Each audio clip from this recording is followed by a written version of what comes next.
Então, boa noite para vocês, sejam bem-vindas. Estamos com a nossa aula 3.3 do livro de Fundamentos Históricos do Direito, e a aula 11, ou 3.3, fala sobre direitos fundamentais e direitos humanos. Esses direitos surgiram a partir da Revolução Francesa, e na nossa aula de hoje, da continuação da aula anterior, nós estamos falando dos direitos através da chamada de primeira geração, segunda geração, terceira até quarta geração. Acho que nós estamos na terceira agora, né? E para falar desse momento de virada ou de situação nova para o direito, nós vamos voltar a uma encíclica. Encíclica quer dizer um documento oficial da Igreja Católica Apostólica Romana. E essa encíclica se chama Rerum Novarum, do latim, coisas novas. Quem fez, ou quem escreveu, na realidade, quem escreve são os assessores do Papa. Eles só colocam o nome lá, porque são os assuntos mais variados. Então, ele faz um apanhado, e, claro, é o nome dele que vai lá, porque é a autoridade máxima da Igreja. Papa Leão XIII. Aliás, na aula passada eu falei Pio XIII, por favor, perdoe-me. É Leão XIII. Então, esse Papa, muito preocupado, ou melhor, a palavra não é preocupado, olhando o mundo que estava em volta das pessoas, por volta de 1850, 60 e 70, Leão XIII ousou enxergar à frente do seu tempo. Seja uma pessoa de visão, que foi capaz de olhar além daquilo que estava diante dos olhos das pessoas. E aí, então, ele trouxe esse documento, essa obra-prima chamada Rerum Novarum, Coisas Novas. E o que é que ele fala? Ele diz que está na hora, ou estava o momento em que, ou melhor, deixa eu explicar outra coisa da aula passada ainda. Pessoal, a humanidade estava vivendo o chamado liberalismo. Lá se faz, lá se passeia. Deixa ser, deixa fazer. O Estado deveria se retirar totalmente das coisas ou daquilo que cabe ao ser humano fazer. Por exemplo, o Estado não pode dizer o que você gosta de usar, de roupa, de calçado, de maquiagem, etc. O Estado não pode dizer qual é o seu gosto, se você gosta de café, de chá, de carne, ou etc. Ou seja, isso é coisa sua. Então, o liberalismo tinha solicitado, tinha provocado que o Estado deveria se retirar e deixar que o mercado, o sistema capitalista, desse a ordem ou conduzisse o seu gosto e a sua preferência de acordo com as suas vontades e seus quereres.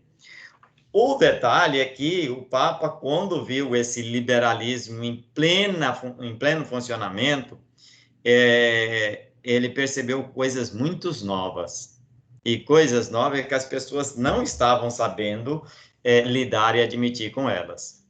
Pegando carona com esse raciocínio, com o que nós estamos vivendo hoje, vocês estão acompanhando aí no noticiário as mais variadas visões ou crítica sobre os cuidados, as ações que estão sendo feitas ou que foram solicitadas para ser feitas para conter a pandemia ou para amenizar a consequência dela.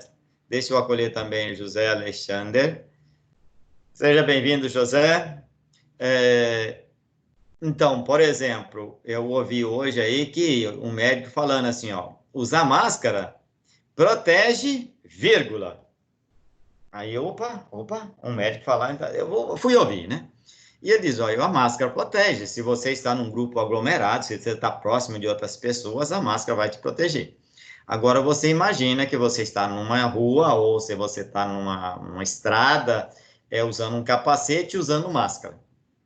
Ao invés de te ajudar, vai ser um enorme de um problema. Por quê?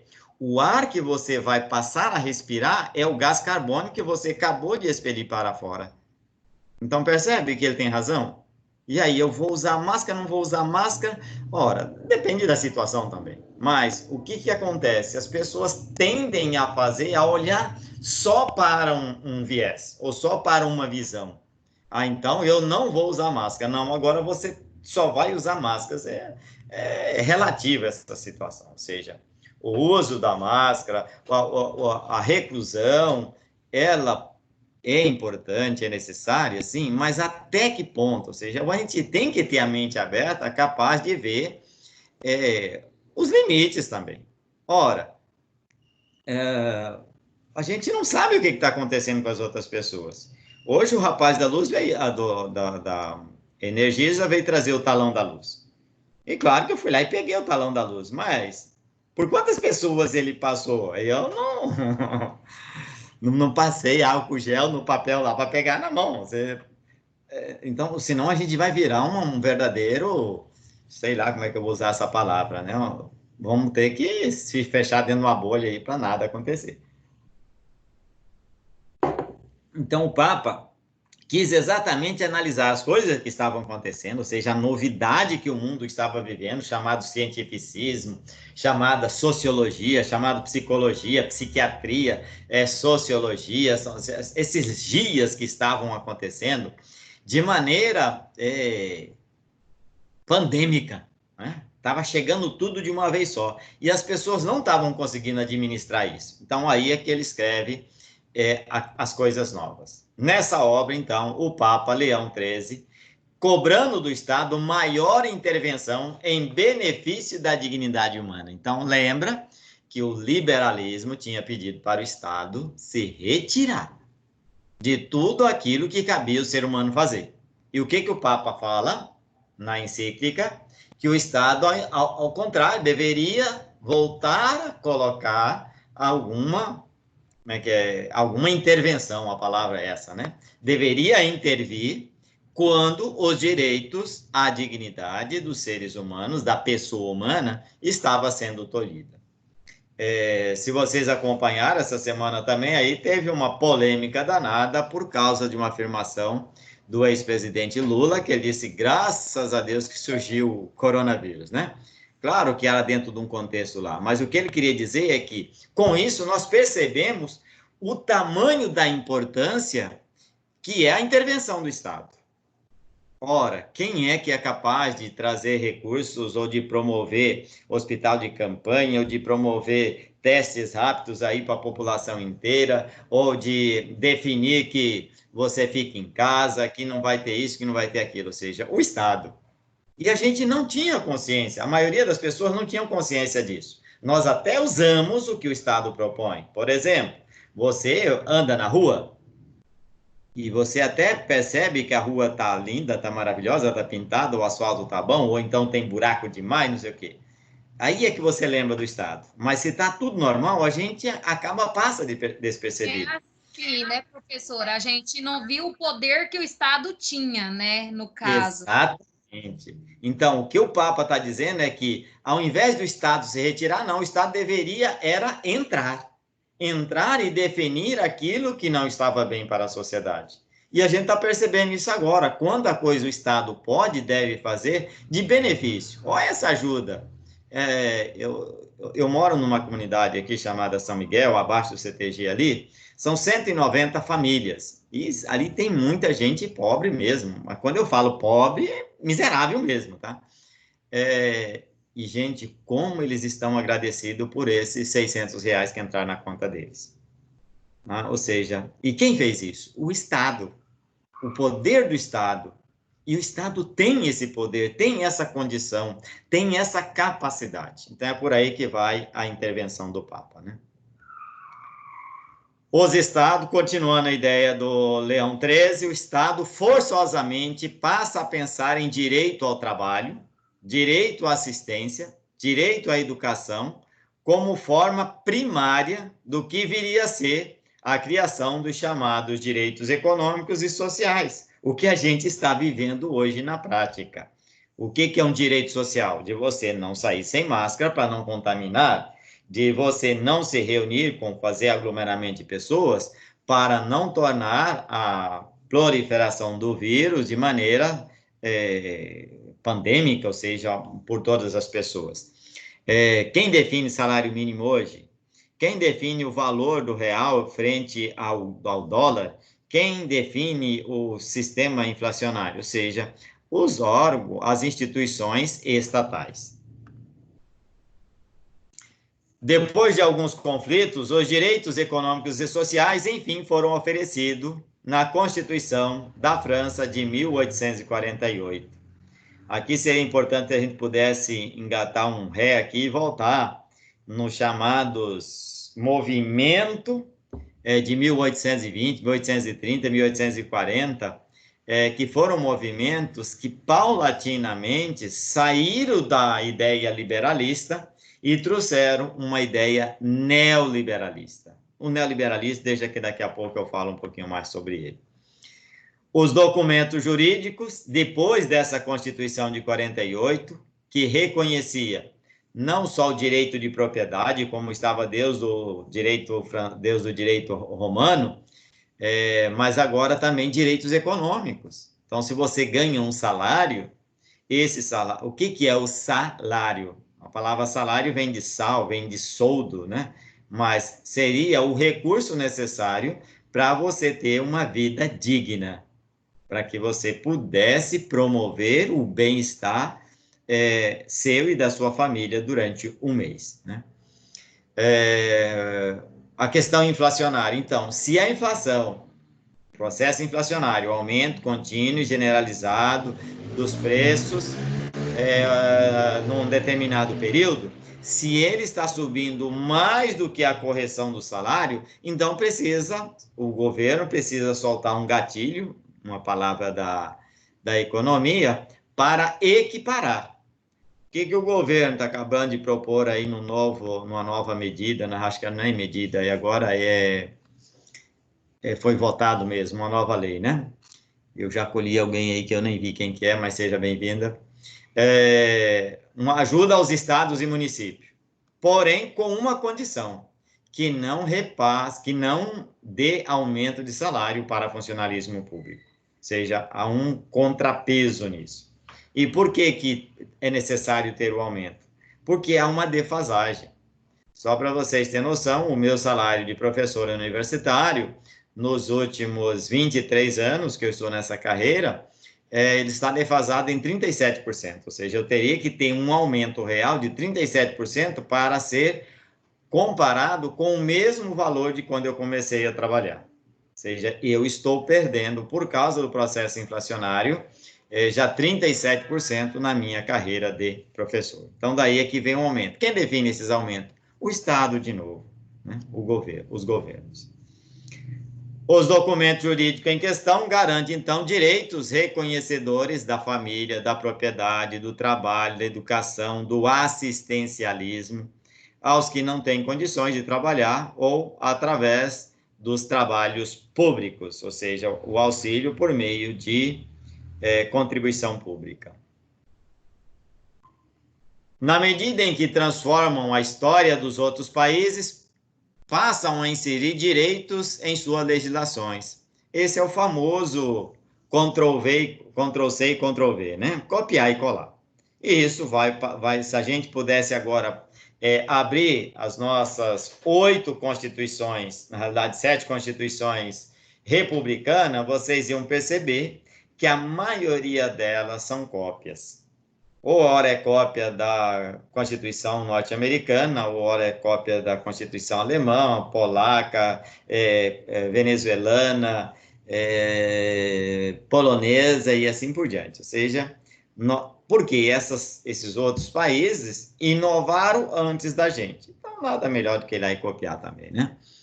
O exemplo citado aí no nosso livro está a Constituição Mexicana de 1917, que traz todos os benefícios que a humanidade lá fora, quando eu falo lá fora, fora do México, fora do Brasil, já estavam vivendo praticamente quase há um século. O salário mínimo no Brasil só foi instituído salário mínimo no governo de Getúlio Dornelles Vargas em 1934. O detalhe, o salário mínimo foi reconhecido como direito da sociedade na Constituição Francesa de 1848, ou seja, um século depois. Os franceses já admitiram, em 1948, por meio dos direitos sociais, que você deveria trabalhar 8 horas por dia. O Brasil só vai reconhecer isso em 1937, ou seja, 100 anos também. Outro importante inovação que aconteceu fora do Brasil e que a gente acabou copiando foi a declaração da Revolução Russa no final da briga entre bolcheviques e mencheviques na Rússia. Dessa briga, a palavra não é briga, né? Desse confronto de ideólogos, de ideologia, lá a ideologia era socialista, trouxe grandes contribuições para a legislação que vai acontecer no Brasil a partir de 1917. O Tratado de Versalhes, na França, de 1919, que incluiu aí, que criou pela primeira vez o que nós chamamos de Organização Internacional do Trabalho. Assim como hoje a gente está ouvindo muito falar de OMS, Organização Mundial de Saúde, em 1919, o Tratado de Versalhes, no final da Primeira Guerra Mundial, propôs não só a criação da Liga das Nações, que hoje se chama Organização das Nações Unidas, a continuação da Liga das Nações, criou também a OIT, Organização Internacional do Trabalho, que era justamente para atualizar as leis, para regulamentar o trabalho no planeta Terra. E o Brasil vai copiar isso também, né? Depois de alguns conflitos, os direitos econômicos e sociais, enfim, foram oferecidos pela Constituição francesa. Os documentos jurídicos em questão garantem, então, aquilo que já estava sendo praticado, mas que agora passa a ser envolvido por meio de leis, regras e normas nos países, de modo especial no nosso. O ápice dos direitos econômicos e sociais está na Constituição Alemã de 1919. Lembrar que logo depois da Primeira Guerra Mundial, todos os países envolvidos, seja da Tríplice Entente, da Tríplice Aliança, os dois lados da guerra, houve muita destruição. Gente, essa guerra foi a famosa Guerra de Trincheira. Uma guerra que você estava no fronte sem ter fronte. Fronte é a batalha mesmo, né? Por quê? Havia um jogo de interesses. E esse jogo de interesses era, me permita a palavra, fraudulento. Alguém fraudava, alguém estava ganhando com isso, para justamente fazer com que a guerra prorrogasse por mais tempo possível, claro, para haver resultado econômico da guerra, né? E no final, então, dessa destruição, dessa matança generalizada, 1/3 da população se dizimou, prédios, cidades, megacidades, indústrias, lavouras, todas foram destruídas pelos bombardeios lá, dos primeiros aviões idealizados lá por Drummond, para destruir a linha de frente dos inimigos. Consequência, depois que terminou a guerra, teve que se reconstruir. E essa reconstrução precisou basear agora não mais naquilo que os chamados países imperialistas, ou o chamado antigo regime também, modelo de governos muito antigo, como é o caso da Rússia, que praticamente ainda estava vivendo historicamente no ano de 1600, ou seja, 400 anos de atraso. Então, no final da Primeira Guerra, os países precisaram se reorganizar, reconstruir, na realidade. E não só reconstruir prédios, ruas, cidades, indústria, etc., mas reconstruir também a legislação. E aí que aparece a Constituição Alemã, que elaborou uma Constituição republicana dedicada toda a sua segunda parte aos chamados direitos fundamentais do povo alemão. E exatamente nesse ponto que tem um cidadão chamado Adolf Hitler. Lembra dele? O senhor Adolf Hitler vai basear justamente nesse chamado direitos fundamentais do povo alemão para dizer que os alemães eram da raça ariana, arianismo, e que, portanto, eles deveriam ser responsáveis. Raça pura, né? Repita. Que falava, né? Arianos era raça pura. Isso, a raça pura. E por eles ser raça pura, eles deveriam fazer a limpeza étnica, ou seja, eliminar todos os que não fossem alemães. Por isso é que Adolfo Hitler construiu os chamados. Quem é que me ajuda? Para fazer a limpeza étnica? O que ele construiu? Segunda Guerra. Para destruir de modo especial os judeus, mas também lésbicas, homossexuais, Eu esqueci, doentes. mais ou menos um campo concentrado, alguma coisa assim, eu esqueci o nome. Isso, campo de concentração. Isso, Exatamente. campo de concentração. Parabéns. Então, os campos de concentração era para... Então, imagina que você é judia e está vivendo no território alemão. Então, você não pertence à raça alemã, mas está usufruindo do que os alemães têm. Então, o que eu vou fazer agora? Eu vou usar de você. Então, o campo de concentração era eu mandar você lá para aquele local, aonde você deveria prestar serviço até não conseguir mais viver. Aí, simplesmente, eu jogava você numa vala lá e jogava a terra em cima. Tá? Isso é o campo de concentração. Aliás, a frase no Auschwitz dizia assim, ó, o trabalho dignifica. Chega a ser uma piada, né? O trabalho dignifica o homem. Porque ali você tinha que dar o couro mesmo, literalmente. Se vocês tiverem a oportunidade de assistir aí, assista o filme A Vida é Bela. Pessoal, o filme é forte, tá? Mas é um pai que é mandado para o campo de concentração e ele leva um bebê, uma criança. Em nenhum momento ele revela a verdade para o filho, mas em nenhum momento também ele inventa mentira. Ele apenas enfeita a verdade de maneira fantasiosa para que a criança possa entender. E a última palavra do filme, em italiano, é vero, é verdade. É vero, quer dizer que se eles estavam, o pai propôs para o filho que eles estavam numa competição, num jogo, que dependendo das ações que eles faziam, eles somavam um ponto e no final eles receberiam um prêmio. E o prêmio seria um tanque de guerra. E aí, quando os americanos chegaram no campo de Auschwitz e o menininho que estava dentro de uma caixa de energia elétrica lá escondido, quando ele viu o tanque, é vero, ele saiu falando, é vero, é vero, é vero, é verdade, nós ganhamos, fizemos mais pontos do que os outros, né? Para mostrar a tragicidade que foi essa guerra, esses campos de concentração. Então, o que os...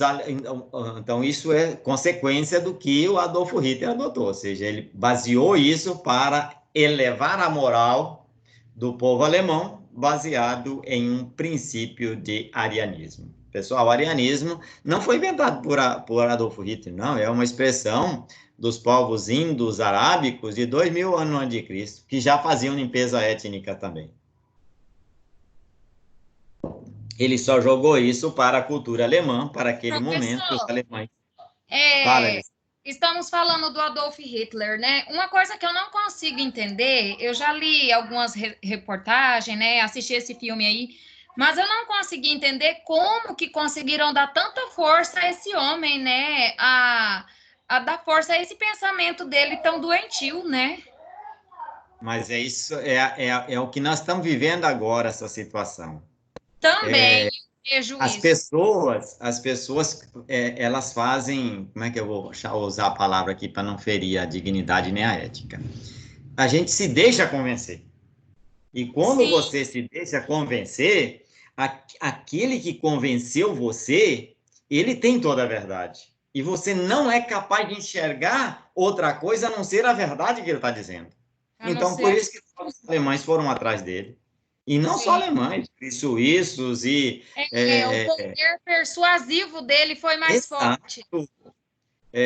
Tem uma charge que dizia assim, ó, você não só convence, você precisa convencer.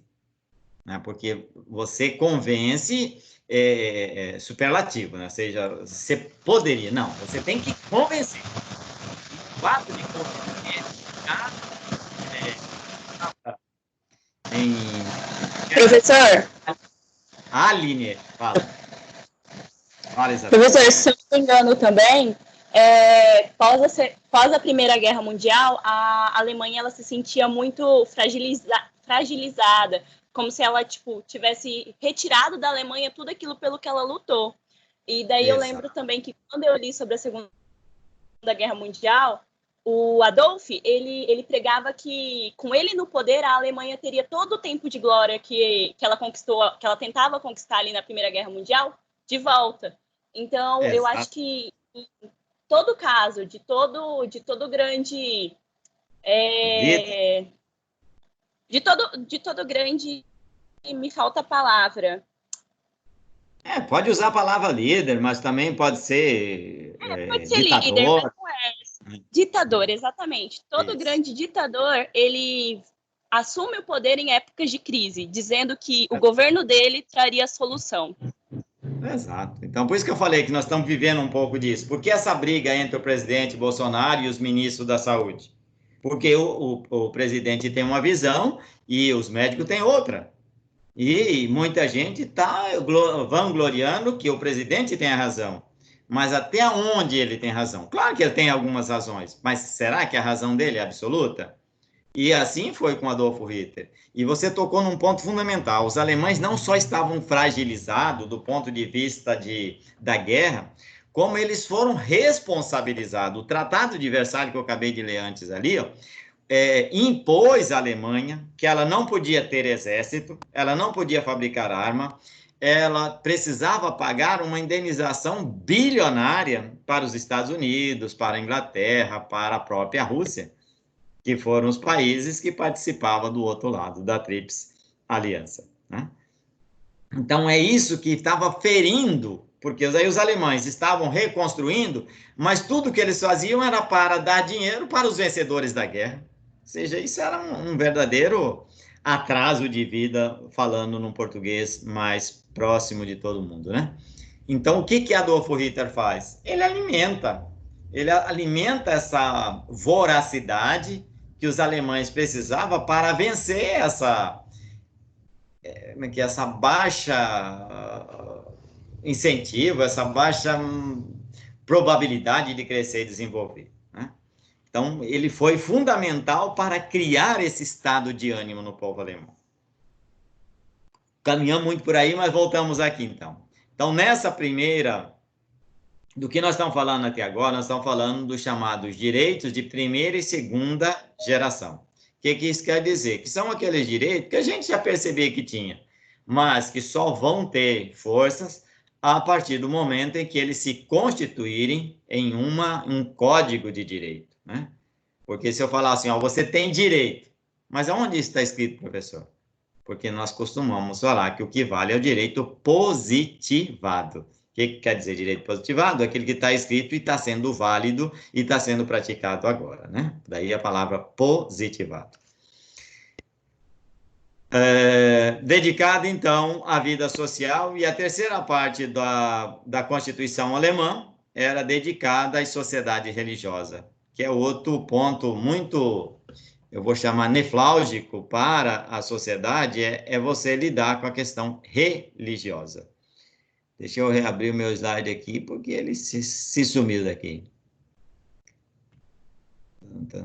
Cadê você?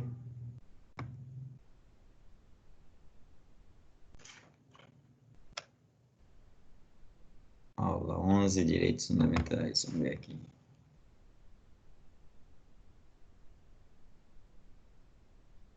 Minha internet está entrando e saindo aí.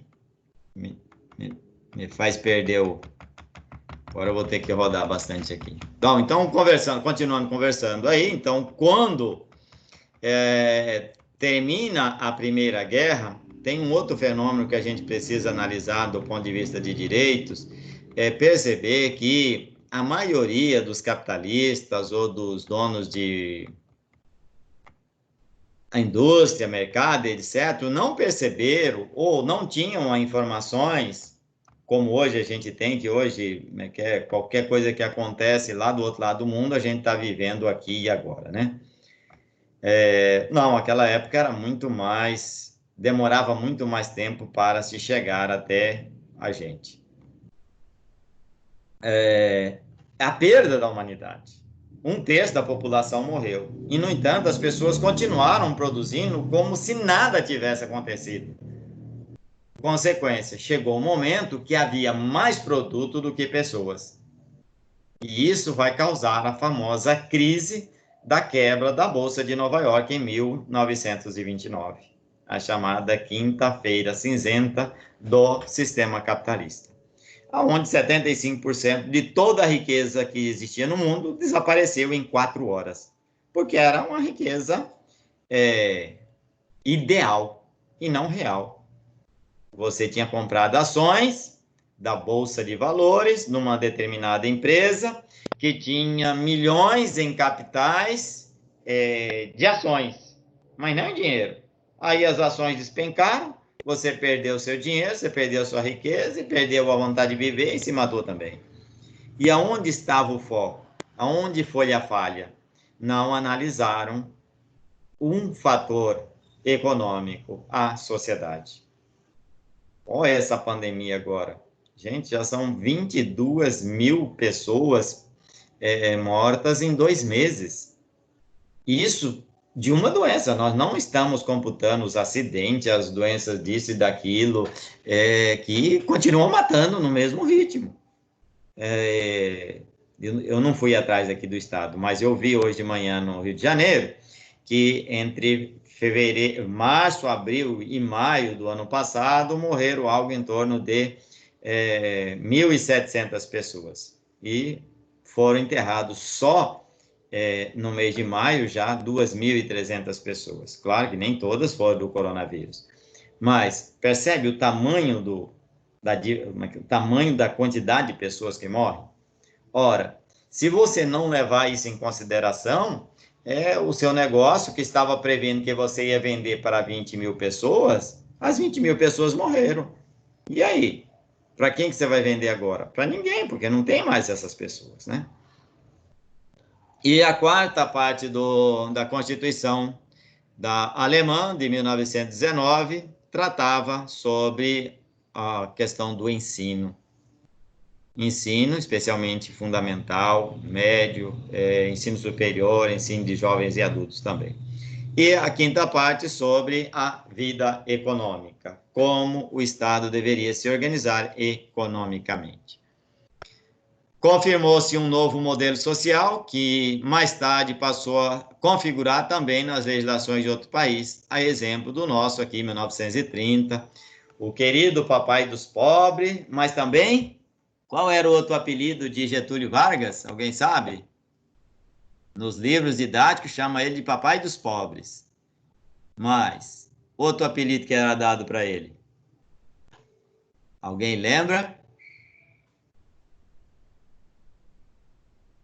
Mamãe dos ricos, porque no discurso ele era pai dos pobres, mas na prática, nas ações, ele era a verdadeira mãe dos ricos. E o melhor exemplo para isso é que ele comprou todo o café, toda a produção de café, presta atenção nessas palavras. Ele comprou toda a produção de café do Brasil inteiro para não deixar que o café do Brasil fosse mandado para fora, e transformou todo o café comprado com dinheiro público no famoso aterro do Flamengo, com dinheiro público. Ele estava ajudando que pobre? Não, ele estava ajudando os ricos fazendeiros, produtores de café, que estavam com a corda no pescoço, claro, né? Então, agora passamos para os direitos humanos de terceira dimensão, que, no entender de alguns autores, deveria se chamar, então, direito de coletivos, ou seja, aqueles voltados para a comunidade, né? Podemos nomeá-los direitos de solidariedade, ou como dizia a Revolução Francesa, direito da fraternité, ou da fraternidade. Completando-se o tema da Revolução Francesa, liberdade, igualdade e fraternidade. O rol dos direitos enunciado: direito ao progresso, à autodeterminação dos povos, ao desenvolvimento, à comunicação, ao meio ambiente sadio e equilibrado, à qualidade de vida, o direito ao patrimônio comum da humanidade.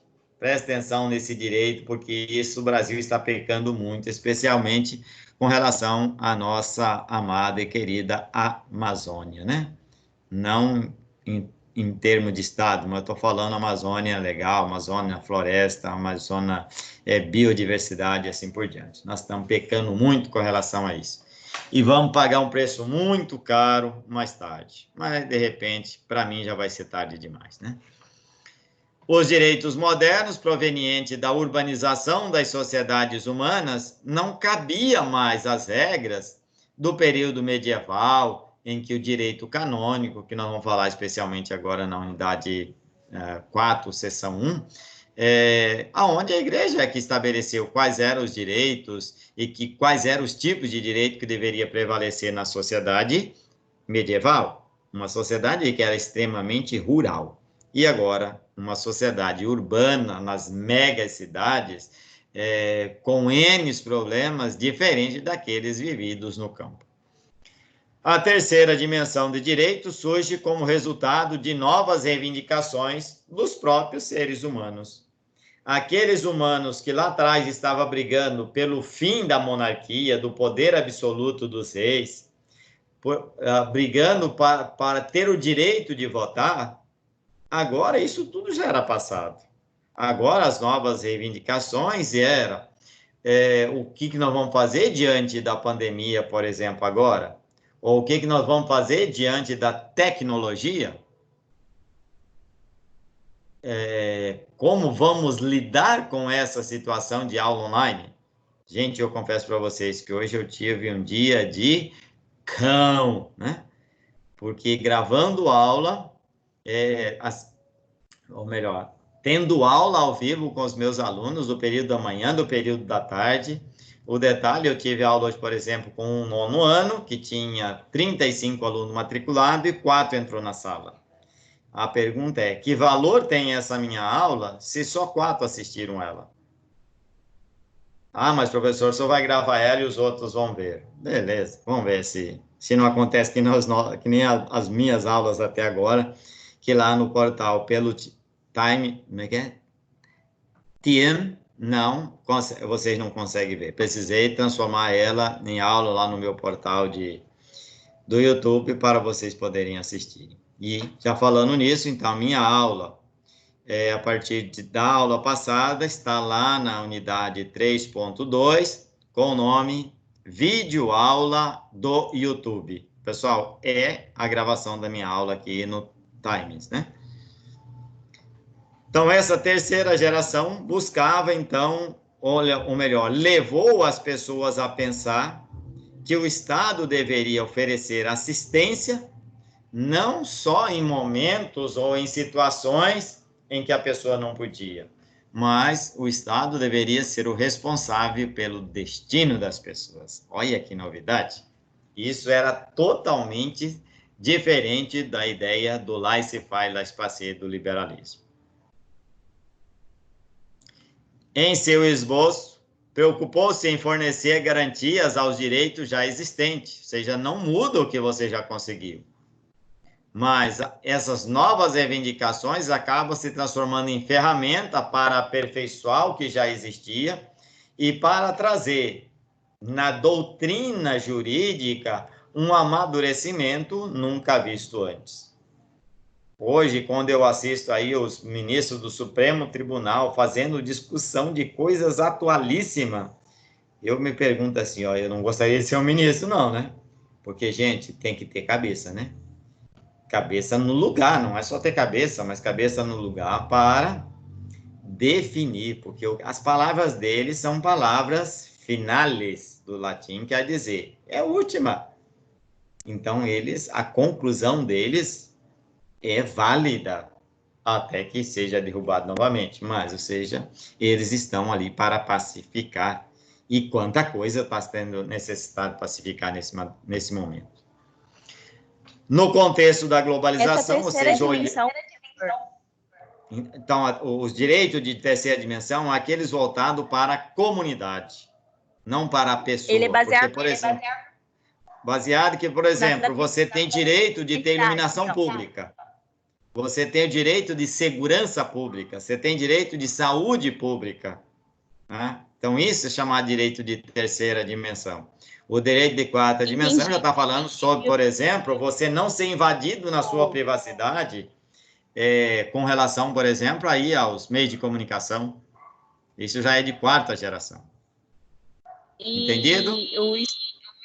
E o estopim deles vai ser os dois conflitos mundiais, a Primeira e a Segunda Guerra, e o Holocausto. Exato. Na realidade, o ponto final, que é o ponto de culminância disso tudo, vai se chamar Guerra Fria. Porque a Primeira Guerra não conseguiu resolver os 3 problemas que havia. A necessidade de expansão territorial de alguns países, a necessidade de mão de obra barata, a necessidade de matéria-prima e a necessidade de mercado. Não resolveu. Então, veio a crise de 1929.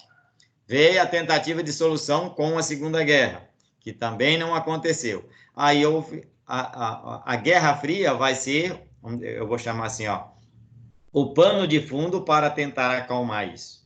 Porque daí cada um vai puxar para um lado. Ou você é capitalista ou você é comunista. O problema é que em 1989, o mundo socialista, entre aspas, literalmente caiu por terra. Claro que não caiu totalmente, né? Ainda tem resquício aí em alguns países. Mas o que sobrou? O capitalismo. E qual é a lógica capitalista? Dele convencer você do que você precisa. Então, não, agora você precisa ter um novo celular, minha filha, senão você não vai assistir as minhas aulas, senão você não vai conseguir baixar o vídeo. Quando você fala que a queda foi em 1989, você fala também da questão da queda do Muro de Berlim, né? Como marco do fim da era socialista. Isso, exato. Esse aí é o divisor de água, né? Até aqui você tinha 2 confluências. Ou você optava por ser comunista e era auxiliado pela União das Repúblicas Socialistas Soviéticas, ou você optava por ser capitalista e era auxiliado pelos Estados Unidos da América. A partir daí você não tem mais. Então daí é que nasce aquilo que está aqui no meu slide agora. O fenômeno da globalização. Então hoje... Eu não consigo slide, prof. Oi? Eu não consigo ver seus slides. Por que será? Deixa eu ver. Não sei, para mim fica tudo branco. Não está aparecendo aqui também, não. Ativar participante. Eu estou me baseando no que o senhor está falando. Deixa eu ver aqui o que eu faço. Alterar quem pode apresentar. Não tem nada a ver. Não sei, porque comumente eu faço isso e todos vejam, então nunca nem preocupei em perguntar. Deixa eu tentar. Para mim fica só slide e o seu padrão e o fundo branco. O fundo mesmo. Antes estava aparecendo. Antes estava aparecendo, aí depois sumiu.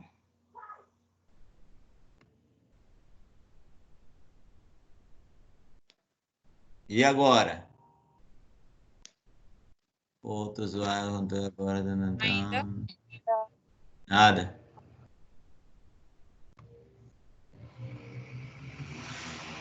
Não. Bom, deixa eu concluir. Da aula 11 eu já estou concluindo ela. Deixa eu terminar. Vamos ver se na 12 eu de repente está lá na configuração dos meus slides.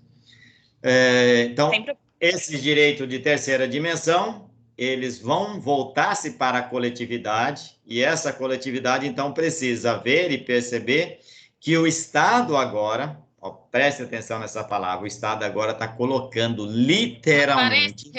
Está aparecendo e sumindo. Lígia, cadê você? Cadê a Lígia? Porque agora sumiu para mim também. Professor, você está mostrando o slide ou não? É que assim, no meu não está aparecendo, não sei se é porque... Até agora há pouco estava. Agora apareceu aqui controle da Lígia. Quem que é Lígia? Nem estou com Lígia aqui no meu. Vamos tentar colocar de novo aqui. Deixa eu salvar ele diferente aqui, que senão vai demorar demais. Só mais um pouquinho aqui, que senão eu vou demorar demais até chegar lá, porque ele está com uma apresentação.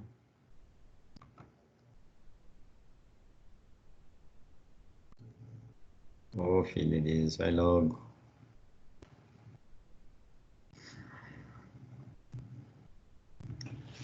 Só mais um minutinho aí.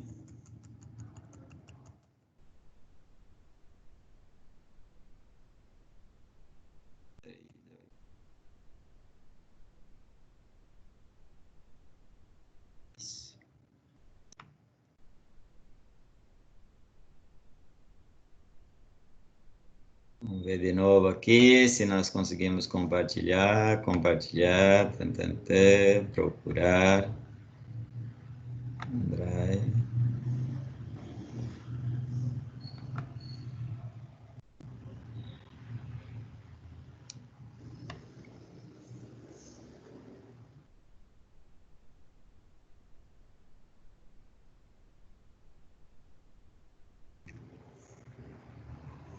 E agora, apareceu? Agora sim, apareceu, professor. O rol de direitos. Isso, rol do direito. Muito bem. Então, estou continuando ainda na aula 11, agora do livro, eu já não sei mais onde é que eu estou na página. O rol dos direitos enunciado, o direito ao progresso, à autodeterminação, ao desenvolvimento, à comunicação, a um ambiente sadio, equilibrado, especialmente voltado à qualidade de vida, mas respeitando ainda aquilo que já estava no direito lá da primeira, segunda geração, que era o direito à propriedade, o direito... esse já é a quarta geração. Não, isso aqui continua ainda da terceira geração ainda, porque são chamados direitos comunitários. Por exemplo, um desses direitos é o chamado direito do patrimônio comum. O que é patrimônio comum? É aquilo que eu e você usamos, mas que não é nosso. Exemplo, o ar que você está respirando, que eu também estou respirando. Nós estamos respirando. Só que esse ar é meu, é seu? Não, é nosso. Porém, esse ar ele é possível de ser contaminado. Então, quem é que pode intervir para que ele não seja contaminado e assim eu continuar respirando e você também? O Estado. Então, por isso que ele é chamado direito de terceira dimensão. Só chamando a atenção aqui, porque foi nesse rol de direito que o Brasil passou a adotar o regime republicano. E qual é a palavrinha, quais são as palavrinhas mesmo que estão na nossa bandeira? Ordem e progresso. Exatamente. A Revolução Francesa, ela trouxe essa corresponsabilidade para o Estado. O Estado deveria manter a ordem, por meio da lei, claro, mas não basta você manter a lei. A lei é para que você possa progredir. Então, por isso que na nossa bandeira republicana está escrito que o Brasil é um país que tem uma ordem e um progresso. Não é ordem e progresso, não. Ordem e progresso. Um depende, um necessita do outro. Isso é direito de terceira dimensão. São direitos modernos provenientes da urbanização das chamadas sociedades humanas. Na terceira dimensão, ainda surge como resultado dessas reivindicações, tanto dos impactos gerados pela consequência da Segunda Guerra e o início da famosa Guerra Fria, ou da corrida armamentista, eu gosto da palavra alinhamento. A palavra alinhamento é porque você tinha, obrigatoriamente, presta atenção nessas palavras, ou você se alinhava ao socialismo ou ao capitalismo, porque a provocação era tão grande que você tinha que decidir, ou eu vou para lá ou eu venho para cá, né? Esse esboço preocupou-se em fornecer garantia aos direitos já existentes, como ferramenta para o seu aperfeiçoamento, porém, vale lembrar que a doutrina ainda não estava bem amadurecida. Muitos desses direitos eram propostos e, em seguida, eram criticados, eram derrubados, porque não tinham o amadurecimento suficiente para enxergar, ver ou conviver com ele.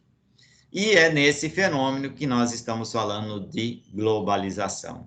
E a palavra global, eu gosto de uma citação de Karol Wojtyla. Karol Wojtyla era o Papa João Paulo II.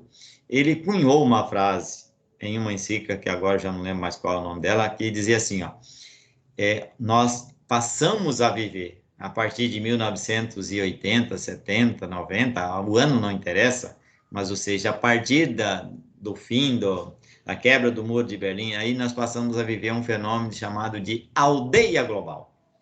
O que é uma aldeia? A aldeia é uma ideia de que todo mundo vive no mesmo lugar, que todo mundo se conhece, mas não é aquele conhecimento rotineiro. Isso é, se você olhar uma pessoa e dizer isso é chinês, nós estamos vivendo isso, né? Tem um negócio lá do outro lado do mundo, a gente está sabendo aqui, nós já estamos comentando, nós já estamos compartilhando, nós já estamos multiplicando e etc, né? Por que isso? Porque estamos vivendo nessa chamada aldeia global. O que afeta um, afeta a todo, o que afeta a todos, afeta um. Nesse contexto da globalização, avançamos muitos e deixamos de lado as políticas por um meio ambiente sadio e equilibrado pela qualidade de vida. A briga que está também com o nosso atual presidente é com relação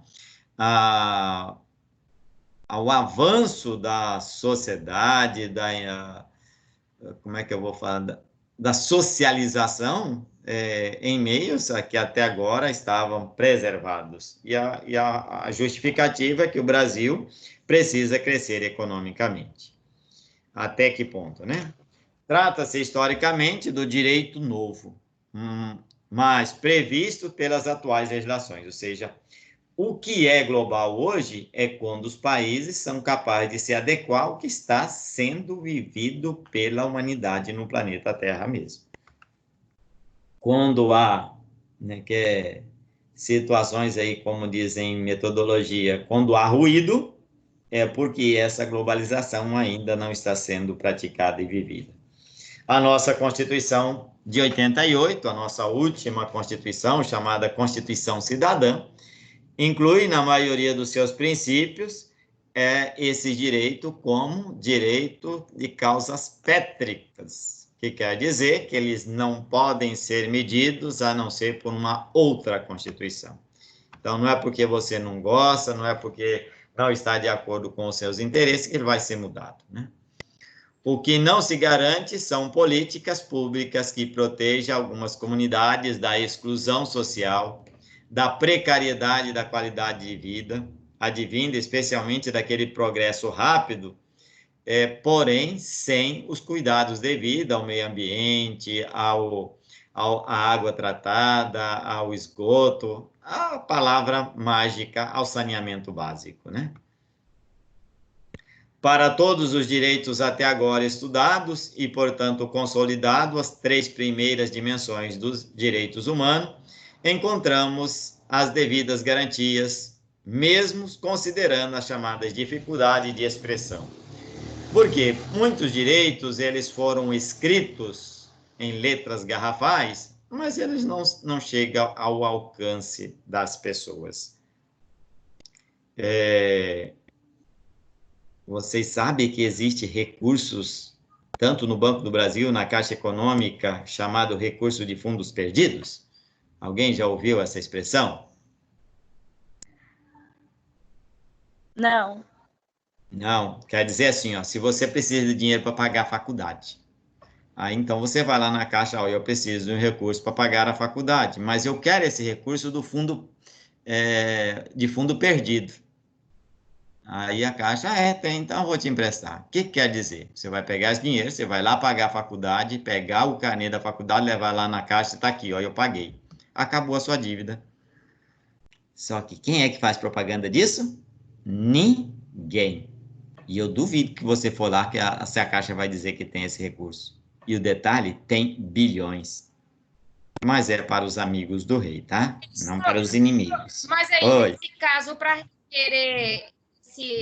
requerer esse benefício que sabemos que tem, mas ninguém conta, a gente mesmo que tem que ir, ou tem que ir através de um representante? Não, é você que tem que... você já ouviu a palavra garimpo?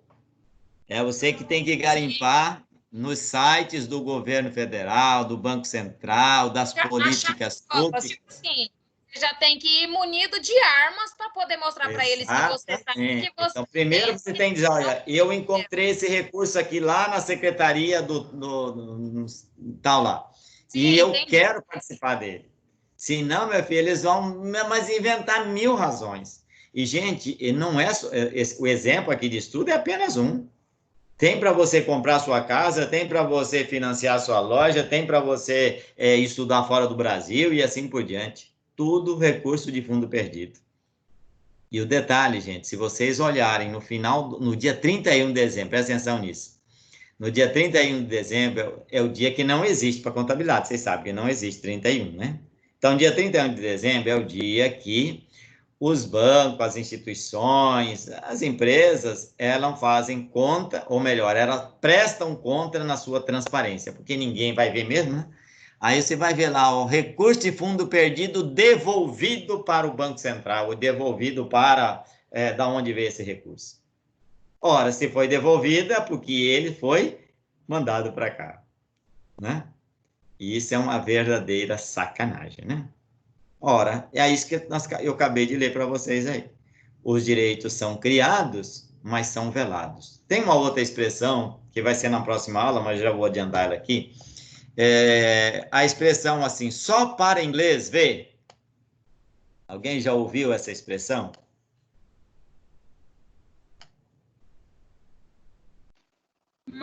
Já, porém, não entendo. Não consegui te entender. Repita. Já, mas não entendo. Quer dizer o seguinte, que eu vou fazer uma coisa só para acalmar sua ira. Não que eu vou fazer. Então, por exemplo, o Brasil, em 1845, criou uma lei chamada Lei Eusébio de Queiroz. Essa lei é a mesma lei Bill-Aberni, de 1807, uma lei inglesa. E essa lei inglesa proibia o tráfico negreiro pelo Oceano Atlântico. Mas os ingleses pegaram tanto no pé do Brasil, porque o Brasil continuava em 1815, 1820, 1830, 1840, 1844, transportando escravos pelo Oceano Atlântico, que estava expressamente proibido. O que o Brasil faz? Cria uma lei para os ingleses parar de encher literalmente o saco.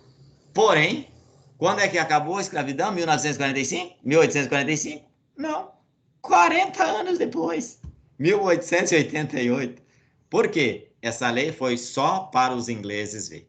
Então, quando eu faço uma coisa, ou seja, eu vou fazer isso, oba! Não, é só para acalmar você, para você não ficar no meu pé mais. Mas, na realidade, eu não vou fazer nada disso. Então, daí a expressão, só para inglês ver. Porque os ingleses, eles são muito, como é que chama isso?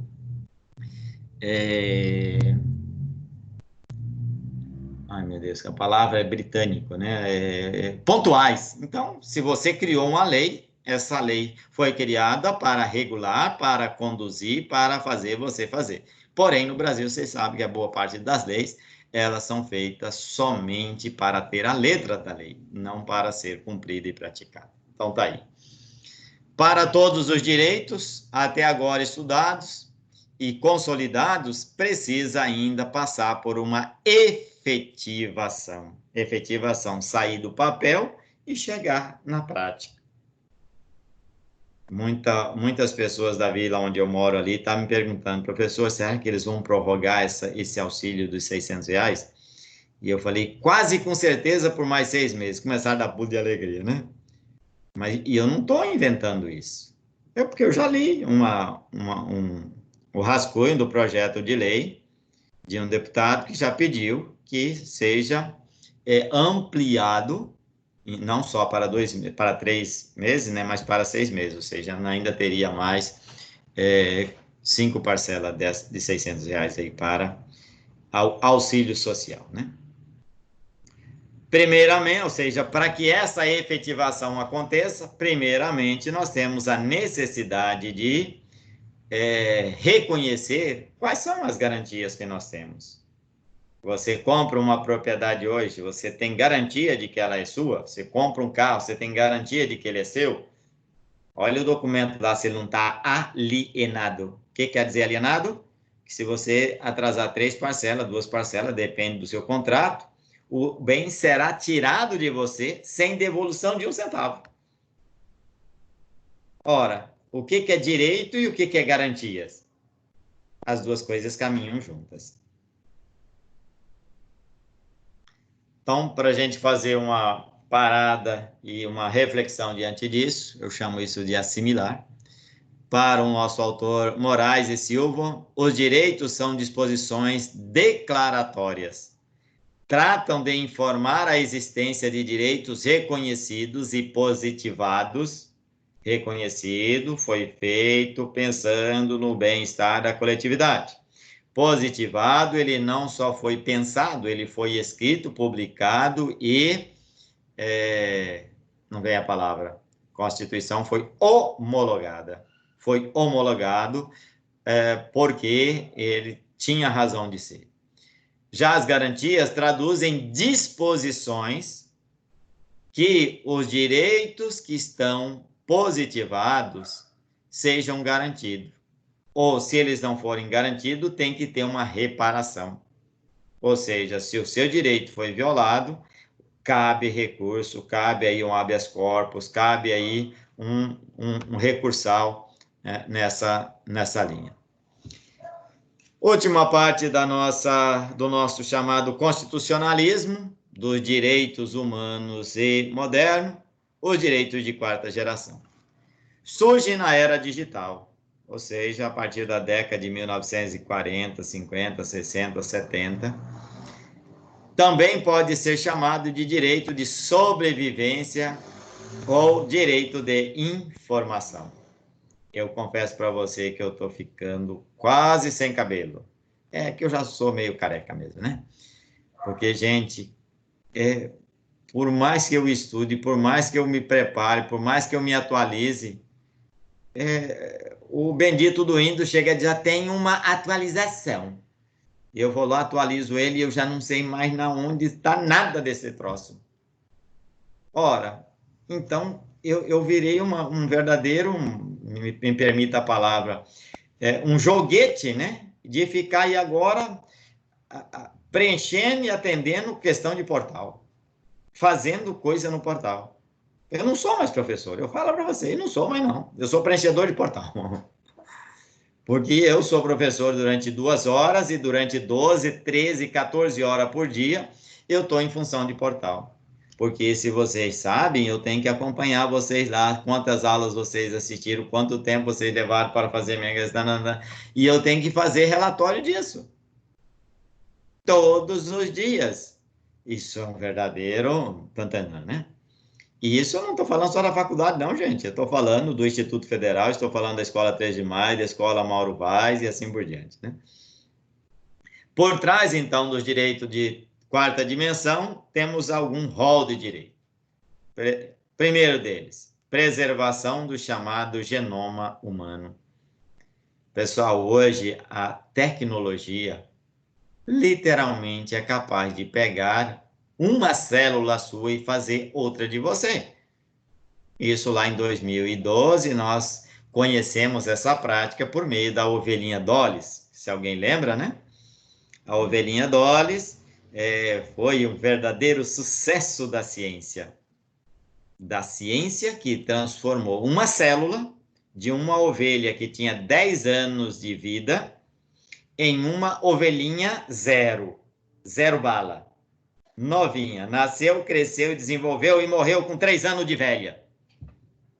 Por quê? Porque o genoma, ou seja, o genes que foi utilizado para fazer a ovelha Dolly, era de uma ovelha que tinha 10 anos. e o seu genoma tinha 10 anos, ou seja, com mais 3 anos, que 12, 13 anos é o período de vida de uma ovelha, com 3 anos de vida nova, linda e maravilhosa, ela morreu de velha. Ora, então, a primeira coisa que ao direito da quarta dimensão quer garantir é isso, ou seja, não vamos brincar com essa situação. Mas, professor, o senhor está contra, então, a ciência? Claro que não, pessoal. Hoje tem curas maravilhosas por causa exatamente do estudo do genoma. Mas é brincar de produzir vida a partir disso. É isso que o direito quer garantir. A não proliferação de armas nucleares. Lembra quando eu falei para vocês da Guerra Fria? A corrida armamentista, a corrida espacial de conquista da Lua, de colocar bombas atômicas aí por lá de cima da nossa cabeça, e os caras estavam com o dedão no botão lá para explodir. Outro rol, o direito à pesquisa genética. Hoje, por que tem gente falando que nós vamos ter até julho, já vai ter vacina do Covid-19. E razão do quê? Dessa pesquisa. Porque hoje não se estuda mais a doença, mas se estuda a origem, a causa, a substância da doença. Então, você tem N condições de interferir. Então, por exemplo, hoje, quando os médicos falam assim, nós vamos fazer um tratamento apenas com determinado tipo vamos atacar os anticorpos. Não, vamos alimentar os anticorpos. Ou seja, eu não estou mexendo com a doença, eu estou mexendo com o corpo. E isso é genética. Ou seja, qual é o tipo de genética, qual as condições da genética para que isso funcione. Outro rol de direito da quarta dimensão, a clonagem, que até então é apenas uma exploração espacial, ou seja, daquele momento, daquela situação, daquela realidade em particular. Em suma, todos esses direitos estão relacionados à vida e à vida do ser humano em comum unidade, que está sendo questionada agora quando as pessoas estão literalmente aí somente em casa, né? Outro autor, Laffer, em 2006 já dizia que os direitos da quarta dimensão têm a ideia de garantir a sobrevivência do ser humano no planeta Terra. E esse planeta Terra que precisa ter tecnologia, precisa ter informação, mas precisa lidar também com fake news, que precisa lidar também com o excesso de tecnologia na vida de crianças. Gente, esses bebês estão nascendo e já mexendo com o dedinho lá para escolher o desenho que ele quer, pelo amor de Deus. Aqui em casa eu tenho um quase neto de apenas 7 meses. Gente, ele sabe aonde colocar o dedinho para aparecer o bendito do desenho que ele quer. Pode dar o celular desligado que ele vai ligar. 7 meses! E olha, se deixar, ele vai passar o dia inteirinho com esse negócio, porque ele é fantástico. E para a criança, tudo que é fantástico chama atenção e vai permanecer. Agora, eu chamo o meu outro quase neto de 3 anos, vamos pescar? Ah, não vou não. Vamos na floresta? Ah, não tem bicho. Por que isso? Porque é mais fácil, é mais cômodo, é mais tranquilo ficar diante no celular, né? Fala, Isabela. Não consegui te ouvir, Isabela. Foi sem querer, professor. Eu estava respondendo outra pessoa. Ah, tá, tranquilo. Em verdade, a existência desses direitos é constantemente observada quando declaramos direito à vida. Então, o direito à vida precisa ter esse rol de outros direitos que estejam garantindo ela, porque senão a vida vai virar uma verdadeira brincadeirinha aí dos cientistas ou dos nadas morais da área da tecnologia. O mundo ainda aguarda a afirmação, no sentido de aceitação desses direitos, que, ora, eles estão ligados a uma determinada área, ora, passa para outras. Hoje mesmo eu ouvi aí que o Supremo Tribunal Federal declarou nula a famosa Lei Candir, que literalmente ferrou com a vida de muitos municípios, por causa da não cobrança de impostos sobre produtos destinados à exportação.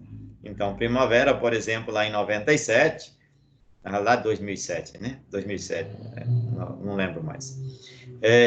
Primavera estava crescendo algo em torno de 17% ao ano. Foi só sair a Lei Candir, que ela saiu da posição 4 no estado do Mato Grosso e passou para a 26ª, por causa de uma lei. Ora, então isso que a gente precisa perceber, que muitas vezes as leis, ela não tem um alcance só de fazer benefício, mas também de trazer malefício. E o detalhe, o governo federal tem que reparar os municípios com algo em torno de 60 bilhões de reais. Então veja que esses municípios estão esperando por isso também. Estudamos e garantimos o direito à vida em face da chamada segurança pública, exemplo de direito de quarta dimensão. Condenamos a pena de morte, porque ela invade diretamente a vida, ou seja, ela vai contra. Também segurança contra o aborto. Existe lei do aborto, porém limitada àquelas situações reconhecidas aí pela a própria Constituição. Segurança com relação à eutanásia. Muita gente, não, tem que desligar os aparelhos, não, porque... o cara já está 20 anos aí entubado, e aí, no estralar de dedo, a pessoa volta à vida de novo. Dos direitos de nascer e do nasciturno, ou seja, daquelas crianças que precisam ser retiradas do útero antes do tempo devido para ir para a incubadora e etc. Direito à saúde, direito à maternidade e à paternidade, né? Hoje está sendo bastante discutido, porque na década de 80 e 90 aí houve um avanço nesse sentido, e agora está se cobrando que o remédio foi mais forte do que a doença, né? Ou seja, vamos ter que repensar. Mas tem situações que a empresa está com problema, porque agora não só a mulher tem direito de 6 meses de licença maternidade, como também o homem tem direito de licença maternidade, mesmo que ele adote uma criança de 10 anos. E aí, como é que fica para a empresa? Como é que fica para a economia isso? Tem que repensar também. Direito do meio ambiente, direito ao trabalho, direito da expectativa de vida, ou seja, uma vez que você nasceu, completou um ano, qual a quantidade de ano que está pela frente para você desfrutar? E isso quem garante é a qualidade de vida no território. Precisa preocupar também com a segurança com relação à guerra, a legitimidade da defesa do nosso território, de defesa dos nossos interesses, da nossa cultura. Então, perceba como todos esses direitos, eles estão sendo analisados, interpretados na ótica de quem está vivo, e não de quem já morreu. Para permanecermos vivos, então, precisamos de políticas não somente locais, regionais ou nacionais, mas políticas internacionais que proíbam e não só discutam a proliferação de armas nucleares, por exemplo, mas que esse tipo de arma não seja mais comercializada, seja fabricada para colocar em risco a própria vida do ser humano. Precisamos falar com muita propriedade, com muita dedicação, mas também com responsabilidade sobre as pesquisas nas células-troncos. Tem benefícios excelentes e maravilhosos, indiscutível isso, porém precisa ter um embasamento ético, porque senão cada um vai querer fazer o que quer, do jeito que quer, de maneira intermináveis, e isso vai mexer também com a própria vida. De um outro lado, a vida que começa em detrimento ou não de uma vida que já existe em plenitude, que deseja continuar existindo, mas existindo com dignidade. A questão do trabalho hoje. Quantas pessoas perderam o trabalho em função de uma pandemia? Tanto é que a Suíça, essa semana, entrou com uma representação no Tribunal de Haia para pedir indenização para a China. Porque a China, entre aspas, ou seja, causou a proliferação. Não necessariamente ela tem criado o vírus pode ter sido criado pela própria natureza. Mas foi o chinês, ou seja, a partir da China que esse vírus se chegou a todos os cantos do mundo. Então, os suíços estão querendo responsabilizá-lo. Então, para finalizar a nossa aula número 11, eu já vou começar a aula número 12, tá? Não vou terminar minha aula agora não.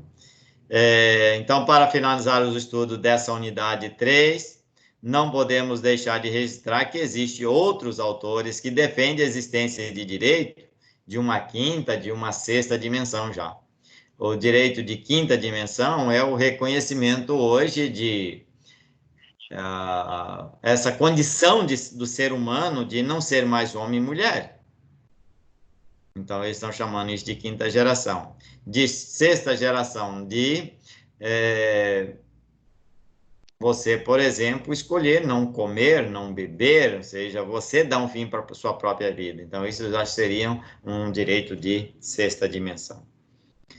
Por exemplo, Paulo Bonavide, um dos autores do direito mais reconhecido e citado no Brasil, defende que a paz é um desses direitos, pois, em face dos últimos acontecimentos, especialmente lá do atentado terrorista do 11 de setembro, nas Torres Gêmeas dos Estados Unidos, temos obrigatoriamente de falar numa cultura de paz, para que não se crie mais essa maneira de resolver as coisas por meio de meios ilícitos, né? Outra direito também de sexta dimensão, direito à água. Nós estamos sob um aquífero chamado aquífero Guarani. Porém, esse aquífero, ele é desprotegido. A camada sólida da terra que o protege, em algumas regiões, especialmente aqui no nosso município, ela tem menos de 100 metros de camada. Ou seja, se você cavar um poço de 120 metros, você vai acessar diretamente esse aquífero. E você pode contaminar todo esse aquífero daqui até a Venezuela, daqui até a Bolívia, Uruguai e tudo, por causa de um poço semi-artesiano de 100 metros de 100 e alguns metros de profundidade. E aí, será que não vale a pena a gente pensar num direito à água e que para ter acesso a ela você tem que ter alguns cuidados, alguma responsabilização caso você não siga? Esse direito, como integrante de um meio ambiente sadio, equilibrado, como também um direito de sexta dimensão, haja vista a escassez desse produto. Então, diante da escassez, pessoal, eu já vivi um momento que eu resolvi cruzar o famoso deserto do Atacama, que é um deserto totalmente de sal, e fui muito bem orientado, levei 10 garrafas de água congelada e quase morri de sede. E aí, quando encontrei água, o cara me pediu $10 por um copo de água, meu filho, eu paguei 20. Ora, mas é porque eu tinha $20. E se eu não tivesse, morreria de sede? E aí, como é que fica essa questão econômica?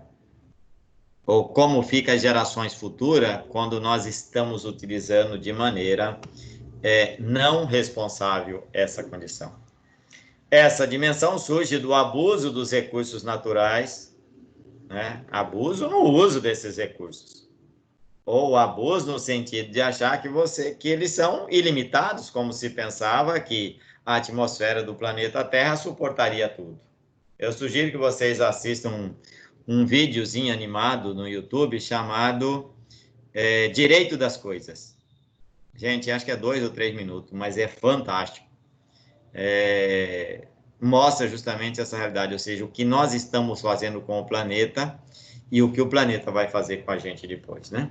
Bom, concluindo então essa aula número 11, vamos para a aula número 12. Gente, eu só vou dar uma introdução nela e aí já podemos concluir a nossa aula, mas preciso iniciar ela, porque senão nós não vamos concluir em tempo hábil os nossos conteúdos. E eu sou inimigo de terminar o semestre sem sem conclusão da nosso conteúdo semestral. Então, deixa eu acolher ele aqui, ele já estava aqui, mas eu tirei daqui. Compartilhar. Aula 12, aula 12, aula 12.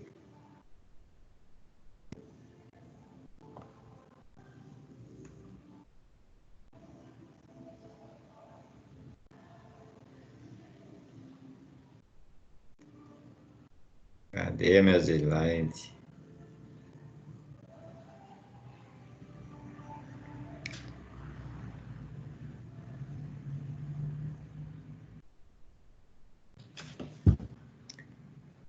Quando eu preciso, ele não vem.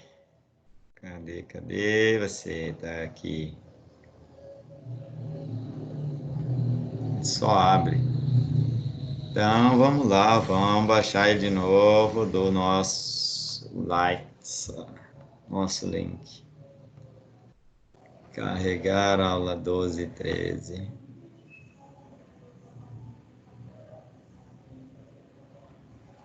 Agora sim.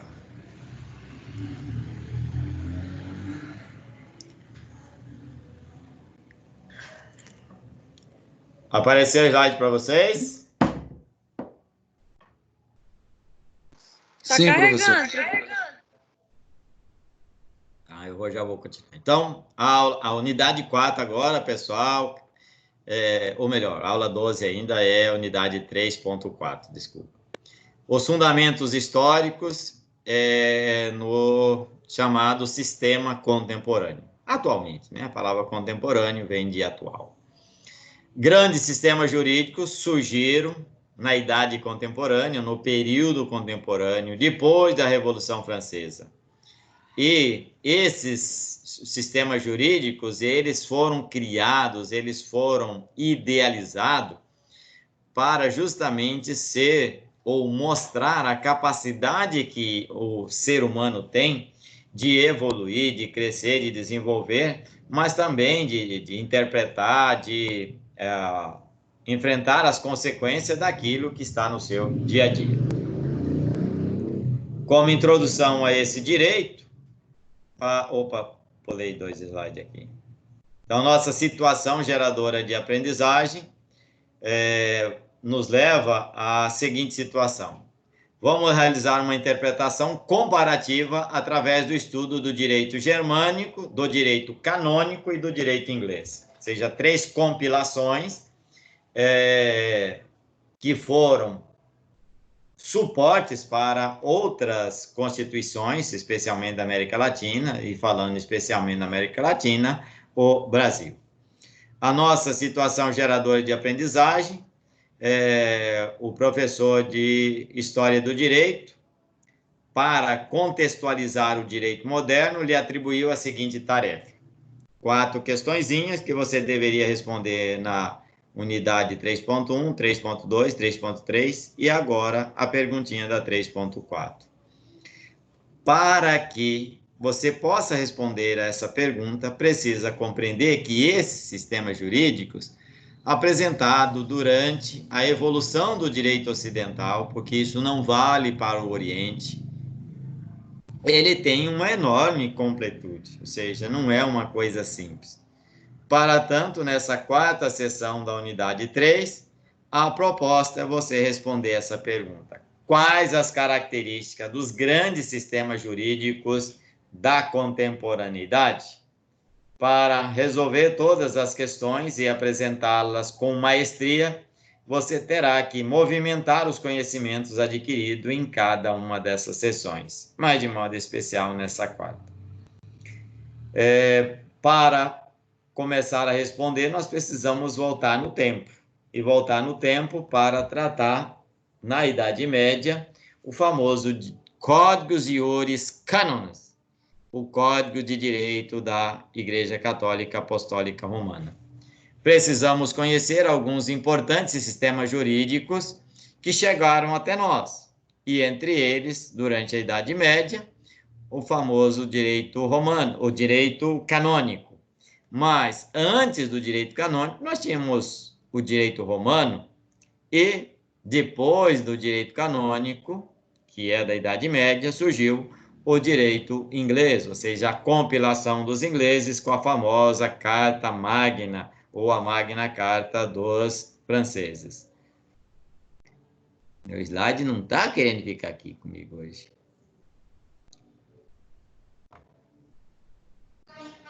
Cadê tu?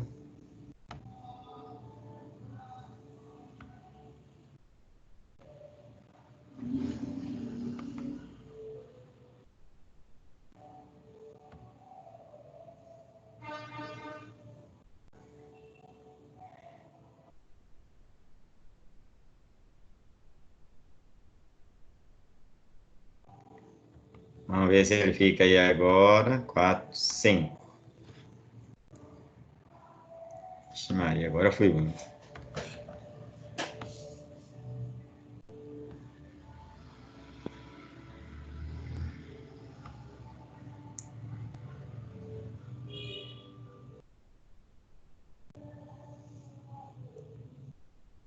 Vamos lá, então. Para entender a Idade Média, nós precisamos voltar num período historicamente enquadrado ou encaixado entre a invasão dos povos bárbaros, o ano 476 da era cristã, e a tomada de Constantinopla pelos turcos otomanos no ano de 1453. Ou seja, a primeira data, o fim do Império Romano do Ocidente, a segunda, o fim do Império Romano do Oriente. Então, esses 1000 anos que está aí, professor, mas não deu 1000.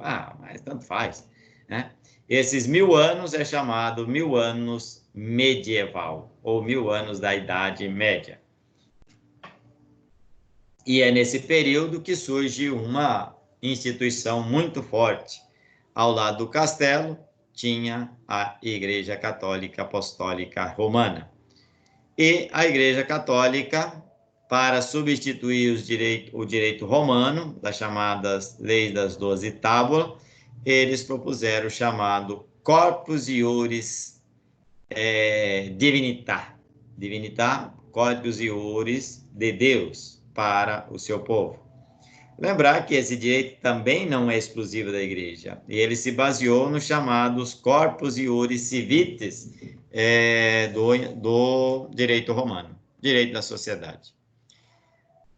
Assim como essas leis do direito canônico, apresentou-se característica da formalidade, porque todo direito canônico precisava ser escrito.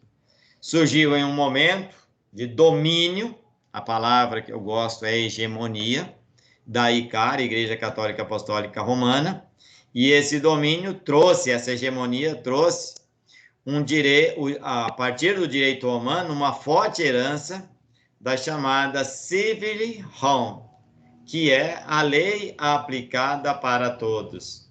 Ou seja, a lei que precisava, para ser aplicada, ser escrita, lida e entendida por todos. Ou seja, precisava ser codificada.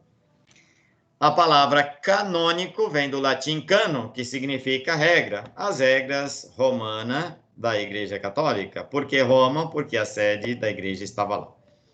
O direito canônico estabelece normas e leis da Igreja que predomina nas civilizações durante toda a Idade Média. O detalhe, gente, a Igreja criava leis não só para os membros da Igreja, mas ela criava lei para a sociedade, para a natureza, para o estudo, para a ciência, para a vida e etc., né?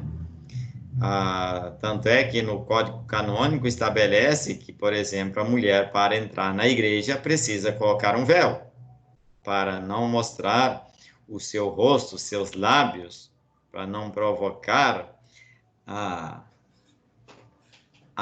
ou melhor, para não alimentar, essa palavra não é essa que eu quero, seja suscitar também não propagar a sua sexualidade, né? Baboseira do caramba. E não era só isso, né? O vestido só podia entrar de vestido e o vestido tinha que ter 4 dedos abaixo da batata da perna. Mas de onde vem essa predominância da igreja sobre a sociedade? Essa predominância é fruto de um contexto histórico em que o Império Romano, o grande Império Romano, o império das leis, o império que regulava a vida social, não conseguiu conter a invasão bárbara. Então, diante disso, a igreja assume a responsabilidade para si, leva a sociedade para o campo, para o meio rural, fecha essa sociedade em um feudo, em uma muralha, aonde dentro tem duas coisas, o castelo e a matriz, a catedral. O castelo para a família, para as pessoas residirem, serem protegidas, abrigo. A igreja para ser a referência da moral, da ética e etc, etc, e dos costumes, né? Então, esse fruto daquele período histórico, porque naquele momento houve uma descentralização do poder político, e com isso a igreja passou a ser a única estrutura político-administrativa organizada e capaz de manter a memória jurídica da ideia do Império Romano no Ocidente. Tanto é que no Oriente nem a igreja sobrevive, tá? A Igreja Católica Apostólica Romana, porque lá o que sobrevive foi a Igreja Católica Apostólica Ortodoxa. E quem é o líder dessa igreja? Ai, meu Deus. Chanceler, patriarca, o patriarca de Constantinopla, o patriarca da igreja de Santa Sofia, que está na atual cidade de Istambul, que antes se chamava Constantinopla.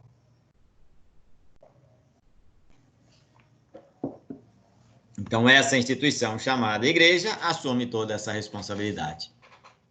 A Icar, como herdeira da cultura romana, durante o surgimento dos reinos bárbaros, e apenas para aqueles com quem ela mantinha as relações, ou seja, para os bárbaros que se convertiam e viravam cristão e propagador do cristianismo no seu reino, ela então transmitiu o conhecimento jurídico, os sistemas legais, bem como as chamadas tecnologias políticas e agrícolas. Política, modo de administrar, modo de distribuir os bens produzidos, e agrícola, o modo de trabalhar na chamada manso senhorial, manso servil e manso comunal. Cada um deles tinha uma determinação, tinha um alcance. Essa foi a forma com que a igreja se tornou dominadora da ordem jurídica política, mesmo estando o poder político espalhado por vários reinos. Seria interessante aqui se você conhecesse a história de um cidadão chamado Carlos Magno. Carlos Magno era filho de... já não vou lembrar mais. 3, 2, 1... Carlos Magno, não vou lembrar. Mas era um bárbaro. Mas ele se encantou com o cristianismo. E o Papa chamou ele para uma missa do Galo, uma missa de Natal. E não só o batizou, como o coroou como o imperador da Mater Ecclesia, ou seja, quem deveria administrar todos os territórios aonde a Igreja Católica estava. Segundo os relatos de uma carta do Carlos Magno, ele dizia assim, nunca deveria ter ido naquela missa, pelo tamanho do problema que ele assumiu. Porque se a igreja o coroou, ele deveria obediência à autoridade da igreja. Então ele não mandava nada, mas ele tinha todo o poder do mundo. Mas você deve estar se perguntando, de onde emana o poder canônico? Canos e iuris vem de 3 regras ou de 3 fontes. A primeira delas, luz divinatus, luz divina ou Sagrada Escritura. Segundo, das determinações, das denominações que os papas ou que os cardeais faziam nas chamadas reuniões concilísticas, ou seja, nos concílios. Pessoal, o concílio é uma reunião somente da cúpula da Igreja Católica de maneira reservada e fechada, ou seja, ninguém fica sabendo o que é tratado lá. Então, por exemplo, o famoso conclave para a eleição de um novo Papa. Todos os cardeais, o topo da hierarquia da Igreja Católica, se reúne clausuradamente, ou seja, só eles e ninguém mais, até a decisão da escolha da eleição de um novo líder. E, por fim, o Código Canônico também ele tem uma fonte nos próprios costumes praticados na época em que ele foi eleito, em que ele foi construído, edificado, elaborado, o nome que você quiser dar. Vamos conhecer cada uma dessas fontes. Então, o primeiro, iuris divinatus, ou divinus, direito divino, extraído da onde? Da Sagrada Escritura. Especialmente do Antigo Testamento. Por quê? O Antigo Testamento, se um dia você não tem outra coisa para ler, estou falando para você, o dia que você não tiver mais outra coisa para ler, e precisar de ler, leia Crônicas. O livrinho chato, perdão, senhor, o livrinho chato para ler, porque ele começa assim, ó. O rei levantou de manhã, colocou o pé na sua sandália, o seu escravo veio e amarrou a sua sandália, ele levantou, fez... Aí até chegar ao final da tarde, né? Você já imaginou uma leitura dessa? De todos os reis durante 40 anos. Esse é o livro de Crônicas. Porém, lá na crônica também tem excelentes coisas, em que o rei levantou, fez tudo isso, mas criou uma lei. E essa lei passou a valer para todo Israel, para todo o povo eleito, e etc. Isso é Crônicas. A segunda fonte das determinações, ou aquilo que os papas vão fazendo, suas encíclicas, suas participações, as suas audiências, e também dos concílios, das autoridades máximas da hierarquia da Igreja Católica, que fixavam regras sobre diversos assuntos, a exemplo do Concílio de Nicéia, que determinou que, por exemplo, você, que é católico apostólico romano, reza assim: eu creio em Deus Pai Todo-Poderoso, Criador do céu e da terra. Quem determinou isso foi o Concílio de Nicéia. O Concílio de Nicéia levou 75 anos de quando ele começou até ser concluído, de tanta briga que tinha dentro dele. Mas saiu o credo. O creio que se reza nas missas hoje, né? Outro exemplo importante foi o Concílio de Basileia, que reuniu todas as coleções do direito canônico usado de forma fragmentada e compilou-se num único, chamado agora Códigos Iuris Canônicos Justiniano, porque o imperador Justiniano tinha sido o grande provocador dessa reunião. Corpus Iuris Canonis é o Código de Direito da Igreja. Terceira fonte era os costumes. Para os costumes, nós precisamos reconhecer 3 regrinhas básicas. Que esse costume já fosse seguido pelo menos por 30 anos, que estivesse de acordo com o direito divino e que não ofendesse a razão da igreja. Não, é que eu esqueço, não vou comer essa semana. Posso continuar, Sabrina? Semana. Oi, professor, desculpa. Toquei no negócio sem... Isso, abriu seu microfone. Aliás, em se tratando de costume, poderia citar, por exemplo, o costume do artigo 4º da Lindeb, do que nós vamos estudar, vocês vão estudar de modo especial no primeiro, no quarto, no quinto semestre aí, que fala sobre o direito das pessoas com relação aos bens duráveis, não duráveis e etc. Inclusive, quando esses bens fazem parte quando há separação, ou seja, quando esses bens passam a ser alienados, para o qual nos casos de omissão da lei, o juiz deve julgar de acordo com a analogia dos costumes, ou seja, aquilo que está sendo praticado ao longo do tempo aí. Exemplificando isso, destacamos o direito canônico, que constitui para a evolução do direito privado, do direito civil aqui no Brasil, é cópia do direito canônico da Igreja Católica. E quem estava por trás dessa compilação para falar de direito privado e direito civil? Um dos mais brilhantes advogados da Mater Ecclesia, da Mãe Igreja, né? São Tomás de Aquino. Só Tomás de Aquino basta, né? Porém, ele não fez isso sozinho. Ele contou com o apoio de um outro grande espelho, de um grande suporte, de uma grande alicerce da Igreja, Santo Agostinho. Basta Agostinho, né? Que ao abordar o direito das obrigações, defendia o equilíbrio entre a situação econômica e o final do contrato. Ou seja, quando você começou, você fez um contrato para comprar a sua casa, quando iniciou o seu contrato, você pagava um salário mínimo, só que o salário mínimo naquela época era R$100.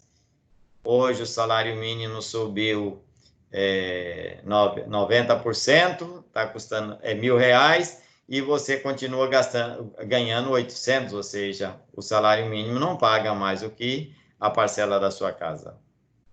Então, isso é algo que precisa ser tratado segundo a própria regra de costumes aí. Então, Tomás de Aquino e Agostinho de Hipona, eles foram os esteios para essa inovação.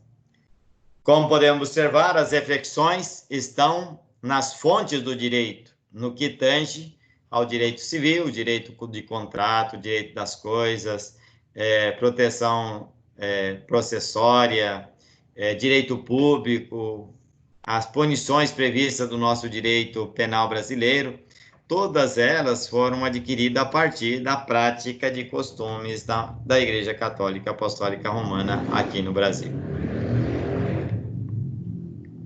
Agora daremos destaque aos povos germânicos, que também são chamados de visigodos, estrogodos, vândalos, anglo-saxões, bárbaros, na realidade. Bárbaro, pessoal, era uma expressão que os romanos faziam com as pessoas que não eram nascidas no território romano. Então, a terceira parte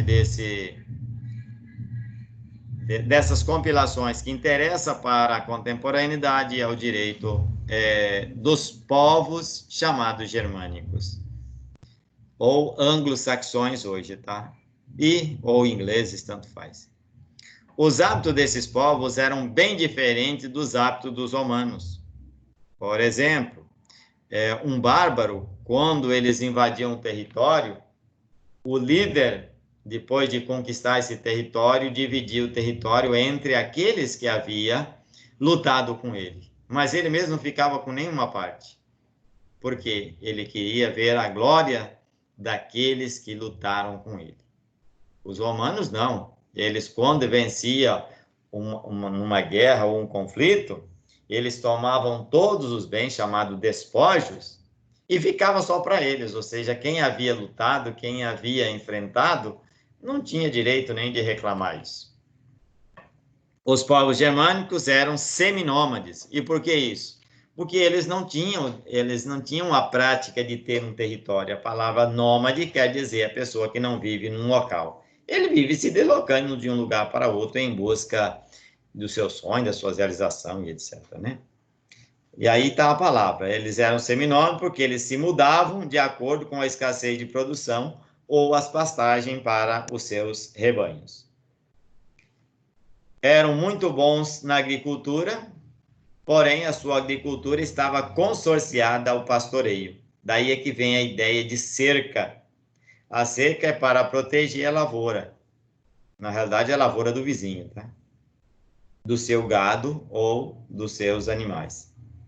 Mas eles também eram muito bons na caça, na pesca, na variedade das coisas que eles tinham para atender às suas necessidades, especialmente nas chamadas atividades econômicas.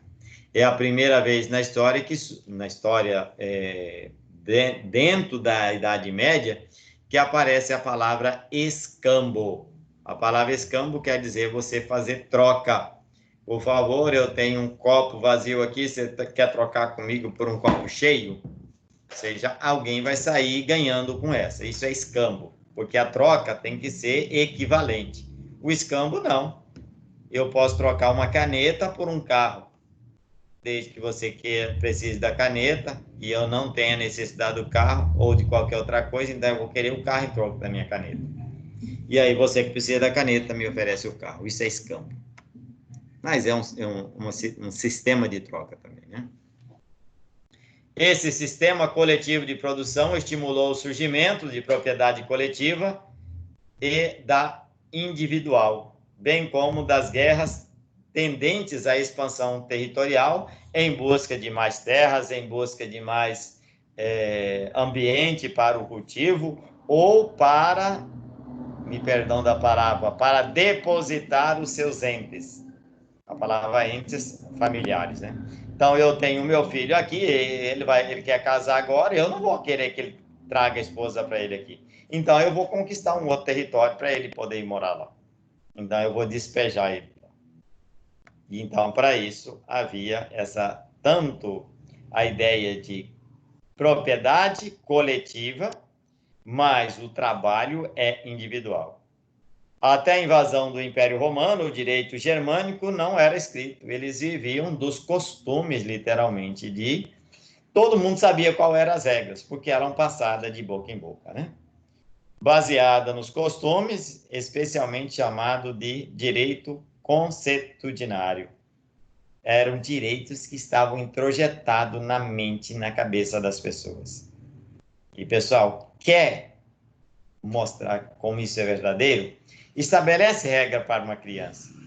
E no dia seguinte você fala, opa, e ele já sabe a regra. Ele já aprendeu, ele já introjetou ela. Mas onde é que ela está escrita? Na sua massa cefálica cinzenta. Nas famílias que eles chamavam de clã, porque as famílias eram enormes e precisavam morar próximo, ou seja, na palavra não é morar, é residir enquanto necessitava ou enquanto estava nesse local. Geralmente eram em tendas, porque daí se desmontava e levava para outros lugares. Mas também pode ser chamadas de tribos, espalhada por determinada região, que eles chamavam de reinos. E nesses reinos haviam tradições, e cada família é que dava essas tradições para levar. Tem alguns filmes aí que falam a vida dos visigodos, a vida dos estorgodos, etc. Ou seja, um modelo da figura paterna ou da materna ou dos mais velhos, assim por diante. Assim como o pater família, o pai de família no Império Romano, a figura do pai nas famílias germânicas tinha o poder absoluto. Pelos costumes desses povos, por exemplo, a família era responsável pelos erros cometidos pelos filhos, desde que os filhos fossem menor de idade. Ainda que sem definição de idade, porque para eles não tem uma coisa de maioridade. Desde que o ser humano está sob a sua tutela, o que ele fizer é responsabilidade também da família. E para concluir a minha aula de hoje, eu vou parar por aqui. Eu já estou no slide 20, então está tranquilo. Com isso eu já consigo caminhar na próxima aula. Esses costumes estiveram ligados diretamente ao artigo 932, parágrafo 1 do Código Civil Brasileiro, de 2002, que estabelecia exatamente as regras dos costumes das famílias que determinava o jeito, o modelo. Só para vocês terem noção, somente agora, em 2007, 2008, é que as moças, a mulher que ia casar, que não tivesse completado 21 anos, podia fazer isso de livre e espontânea vontade. Do contrário, o pai ou a mãe tinha que ir lá e dar a tutela da filha para o esposo. Olha que banalidade que era, né? Não era banalidade, era o costume da época. Porque a moça só completava a maioridade a partir dos 21 anos. Então, se quisesse casar antes, o pai retirava a tutela dele, dos pais, né? E passava para o marido. Então, por isso a ideia de posse também aí com as mulheres não é à toa de ser tão mal versada na cultura brasileira. Dissemos até aqui que o direito germânico não era escrito, mas como a constante influência do direito romano, houve a forma do direito romano germânico, os chamados civilis laws, consistente em um sistema jurídico codificado que também se tornou fonte do direito moderno.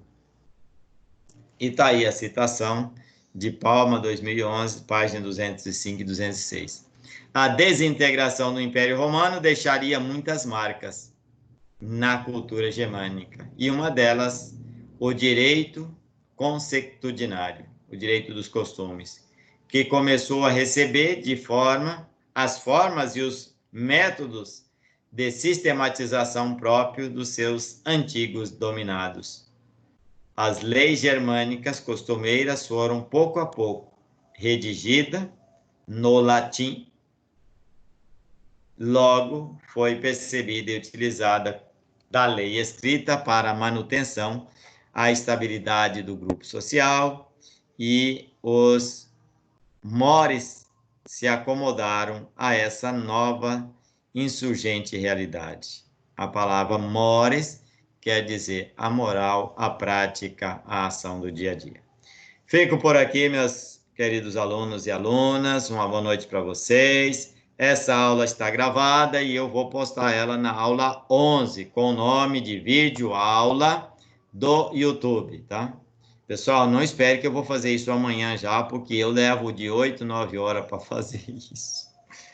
É muito demorado. Valeu, uma boa noite, bom descanso, bom final de semana, se cuidem.